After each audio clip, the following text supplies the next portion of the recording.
Friends, today we start our chapter first, the Cold War era of the book The Contemporary World Politics।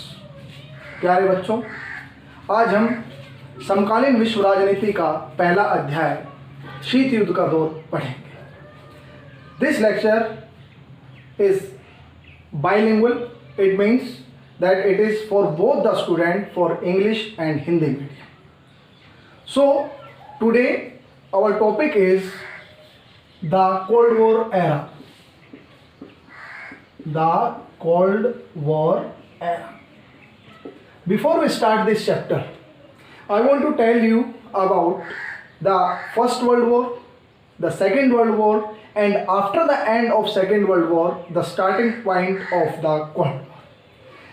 शीत युद्ध पर आने से पहले मैं आपको प्रथम विश्व युद्ध, द्वितीय विश्व युद्ध उसके बारे में बताना चाहूँगा, क्योंकि उसके बाद द्वितीय विश्व युद्ध के तुरंत बाद एक नया युद्ध शुरू होता है जिसे हम शीत युद्ध के नाम से जानते हैं।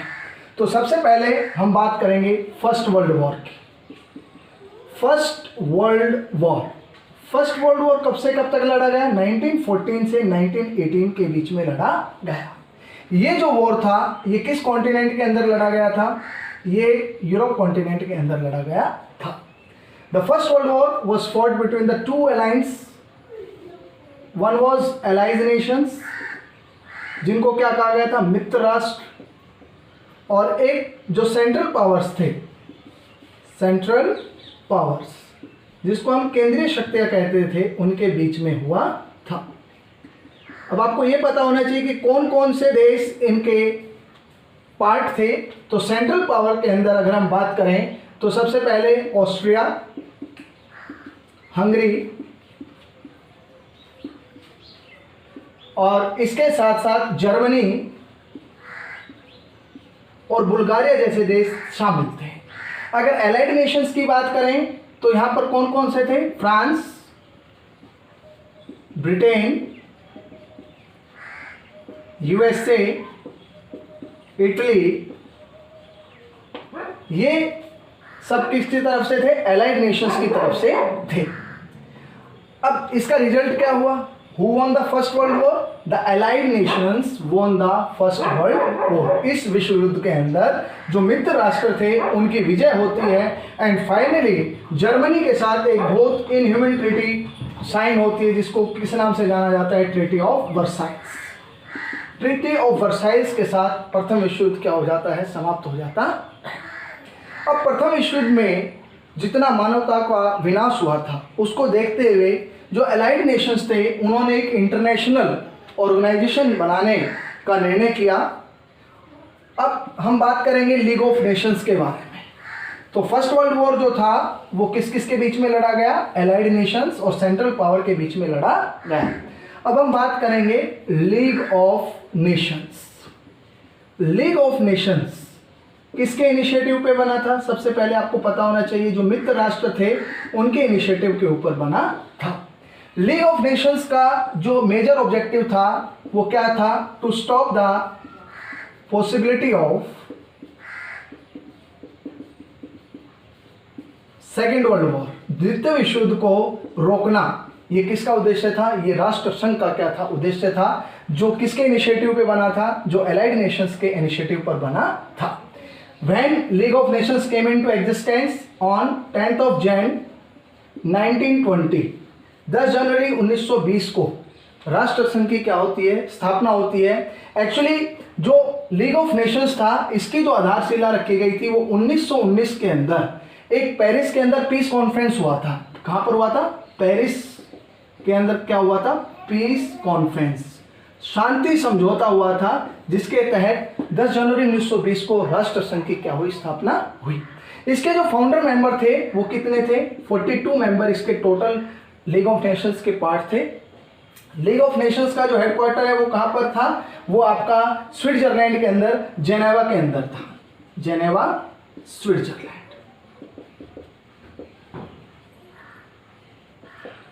सो we are discussing here about the League of Nations. हम यहाँ पर किसके बारे में बात कर रहे हैं? लीग ऑफ नेशंस के बारे में बात कर रहे हैं। लीग ऑफ नेशंस का जो बनाने का इनिशिएटिव था अलाइड नेशंस ने लिया था, because the world saw the great disaster in the First World War. So the major objective of the League of Nations to stop the possibility of the Second World War, and it came into existence on 10th of Jan 1920. Total founding member 42 and its headquarters were at Geneva. And the most important question, that who was the founder of League of Nations? So Woodrow Wilson was the founder of League of Nations. प्रथम विश्व युद्ध के कारण जो विनाश हुआ उसको देखते हुए जो मित्र राष्ट्रों ने एक अंतर्राष्ट्रीय संगठन बनाया, उसको हम लीग ऑफ नेशंस के नाम से जानते हैं। कब बना? ये 10 जनवरी 1920 को बना। इसके टोटल मेंबर 42 थे। किसके इनिशिएटिव पर बना? मित्र राष्ट्रों के इनिशिएटिव पर बना। इसका जो हेडक्वार्टर था वो जेनेवा के अंदर था। Finally League of Nations was disbanded in 1946 because this organisation was failed to its objective to stop the possibility of the Second World War, because you know that Second World War was broke out in which year? In 1939 to 1945. So this is about the League of Nations. Now we discuss about the Second World War. अब हम दूसरे विश्व युद्ध के बारे में पढ़ेंगे कि दूसरे विश्व युद्ध में क्या हुआ, कौन जीता, कौन कौन से राष्ट्र एक तरफ थे और उसके बाद किस ऑर्गेनाइजेशन का जन्म हुआ। तो अब हम किसके बारे में बात करेंगे? Second World war. Second World war का ड्यूरेशन क्या था? 1939 से 1945। द्वितीय विश्व युद्ध 1939 से 1945 के बीच में लड़ा गया। दो अलायंस थे, first allies Nations, second was axis. Axis को क्या कहा गया? धुरी राष्ट्र, और इनको क्या कहा गया? मित्र राष्ट्र। धुरी राष्ट्रों में कौन कौन से थे? जर्मनी, इटली और जापान। ये किसके पार्ट थे? ये आपके एक्सिस पावर थे। एलाइड नेशंस में कौन से थे? USA, UK, USSR, France. ये सभी कौन से में थे? एलाइड नेशंस के अंदर थे। The immediate cause of the First World war was the assassination of the Austrian princess archduke French Ferdinand. प्रथम विश्व युद्ध का जो मुख्य कारण था, जो ऑस्ट्रिया के राजकुमार थे, उनका नाम क्या था? French Ferdinand archduke. उनकी क्या थी? हत्या थी। आर्कड्यूक फ्रेंच फर्डिनांड की हत्या के कारण फर्स्ट वर्ल्ड वॉर शुरू हुआ, जिसके कारण से जो आपकी टू ग्रेट पावर थे, हैब्सबर्ग ऑस्ट्रिया और रशिया जो उस समय यूएसएसआर था, उसके बीच में एक युद्ध शुरू हुआ था। लेकिन सेकेंड वर्ल्ड वॉर का जो मुख्य कारण था वो था जर्मनी। आपको 9th क्लास में आपने पढ़ा होगा कि जर्मनी के अंदर एक विचारधारा थी जिसका नाम क्या था? नाजिज्म। और नाजिज्म का जो फाउंडर था वो कौन था? Adolf Hitler. Adolf Hitler was the founder of Nazism. He attacked over Poland on 1 सितंबर 1939। 1 सितंबर 1939 को जर्मनी क्या कर देता है? पोलैंड के ऊपर आक्रमण कर देता है, और इस आक्रमण के साथ ही द्वितीय विश्व युद्ध की क्या हो जाती है बच्चों? शुरुआत हो जाती है।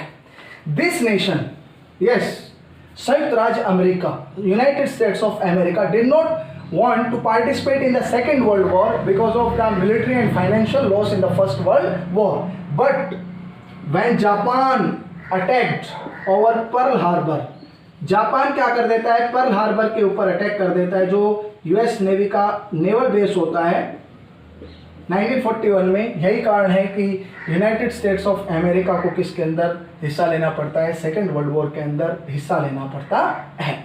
And this mighty country drop 2 atomic bomb over Hiroshima and Nagasaki. Hiroshima और नागासाकी के ऊपर 2 बम गिरा दिए जाते हैं। किस कंट्री के द्वारा? यूनाइटेड स्टेट्स ऑफ अमेरिका के द्वारा। ये दोनों शहर कहाँ के थे? जापान के थे। और जो 2 बम गिराए गए थे उनके नाम क्या थे? लिटिल चाइल्ड और फैटमैन। ये 2 बम थे जो किसके ऊपर गिराए गए थे? आपके हिरोशिमा और नागासाकी पर गिराए गए थे। और जैसे ही ये बम गिराए अगस्त 1945 के अंदर, वैसे ही जापान ने किसके सामने सरेंडर कर दिया? यूनाइटेड स्टेट्स ऑफ अमेरिका के सामने सरेंडर कर दिया। और फाइनली जो आपका एलाइड नेशन था वो सेकेंड वर्ल्ड वॉर क्या हो गया? जीत गया। सो this is the story of the Second World War, which was fought between the Allies nation and the Axis nation. द्वितीय विश्व युद्ध 1939 से 1945 तक चला। दो महाशक्तियां थी, एक तरफ मित्र राष्ट्र थे, एक तरफ धुरी राष्ट्र थे। धुरी राष्ट्र में जर्मनी, इटली और जापान थे, और मित्र राष्ट्रों में यूएसए, यूके, यूएसएसआर और फ्रांस थे। जैसे ही जर्मनी ने, एडोल्फ हिटलर ने 1 सितंबर 1939 को किसके ऊपर हमला किया? पोलैंड के ऊपर हमला किया, वैसे ही दूसरा विश्व युद्ध शुरू हो गया।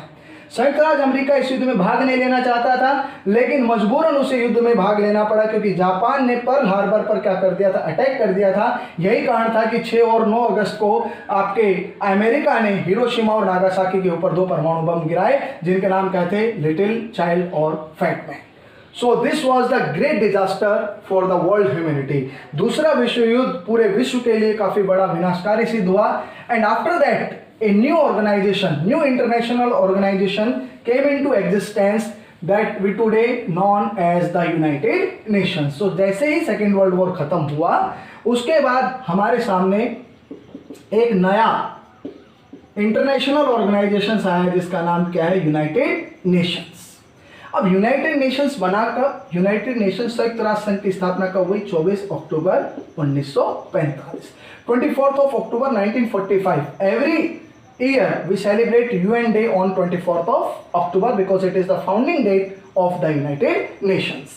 Okay, when it was founded, then how many countries signed over the Charter of UNO? कितने देशों ने संयुक्त राष्ट्र संघ के चार्टर पर क्या किए थे? हस्ताक्षर किए थे। 51 देशों ने मिलकर क्या किए थे? संयुक्त राष्ट्र संघ के जो चार्टर पर क्या किए थे? हस्ताक्षर किए थे। अब क्वेश्चन आता है कि भारत ने यूनाइटेड नेशंस की सदस्यता कब ली? तो ये कब ली थी? 30 अक्टूबर 1945 को भारत किसका सदस्य बन गया था? यूनाइटेड नेशंस का सदस्य बन गया था। Where is the headquarter of United Nations? New York. The successor organisation of League of Nations became United Nations. जो लीग ऑफ नेशंस का सक्सेसर जो ऑर्गेनाइजेशन बना, वो हमारे सामने यूनाइटेड नेशंस बना। आज हम इस बात से अंदाजा लगा सकते हैं कि इस ऑर्गेनाइजेशन के हमारे लिए क्या इंपॉर्टेंस है कि वर्ल्ड के 193 कंट्रीज जो है एट प्रेजेंट वो इसके क्या बने हुए? मेंबर बने हुए हैं। इसका जो सबसे महत्वपूर्ण चेहरा होता है, जिसको हम किस नाम से जानते हैं? सेक्रेटरी जनरल के नाम से जानते हैं। पहले जो सेक्रेटरी जनरल थे वो कौन थे? सेक्रेटरी जनरल ट्रिग्वे ली। क्या नाम था उनका? ट्रिग्वे ली। और एट प्रेजेंट जो सेक्रेटरी जनरल है वो कौन है? Antonio Guterres. एंटोनियो गुतेरेस जो है वो एट प्रेजेंट सेक्रेटरी जनरल है। I want to tell you some basic things related to United Nations. When it was founded at that time, 6 principal organs were working of United Nations, but at present that there are 5 principal organs are working at present of the United Nations. जब ये बना उस समय इसके 6 महत्वपूर्ण अंग थे, लेकिन आज इसके 5 महत्वपूर्ण अंग हैं। मैं केवल आपको 2 के बारे में बताऊंगा, क्योंकि बाद में जब हम इंटरनेशनल ऑर्गेनाइजेशन का चैप्टर पढ़ेंगे तब मैं आपको डिटेल में इसके बारे में बताऊंगा। तो जो सबसे पहला जो इसका अंग है, जिसको किस नाम से जाना जाता है? General assembly. हिंदी में इसे क्या कहते हैं? महासभा। इसको वर्ल्ड पार्लियामेंट के नाम से भी जाना जाता है। विश्व संसद का नाम दिया है इसको। किसका नाम दिया है? विश्व संसद, क्योंकि इसके जो टोटल नंबर ऑफ मेंबर है 193 है। ये बहुत ही इंपॉर्टेंट ऑर्गन है। लेकिन यूनाइटेड नेशंस के अगर सबसे इंपॉर्टेंट ऑर्गन की हम बात करें तो वो कौन सा है? सिक्योरिटी काउंसिल है बच्चों। कौन सा है बच्चों? Security council. सिक्योरिटी काउंसिल को हिंदी में क्या कहते हैं? सुरक्षा परिषद। सुरक्षा परिषद। अब सुरक्षा परिषद में जो टोटल नंबर ऑफ मेंबर हैं वो कितने हैं? 15 है। ध्यान से 15 मेंबर होते हैं। 5 + 10। 5 वो होते हैं जो परमानेंट मेंबर होते हैं, जिनके पास क्या होती है? वीटो पावर होती है। और 10 होते हैं जो केवल 2 ईयर्स के लिए क्या किए जाते हैं? सदस्य बनाए जाते हैं on the recommendation of general assembly. महासभा की सिफारिश के ऊपर ये जो 10 मेंबर हैं ये क्या बन जाते हैं? 2 साल के लिए संयुक्त राष्ट्र संघ के जो सुरक्षा परिषद है उसके अस्थायी सदस्य बन जाते हैं।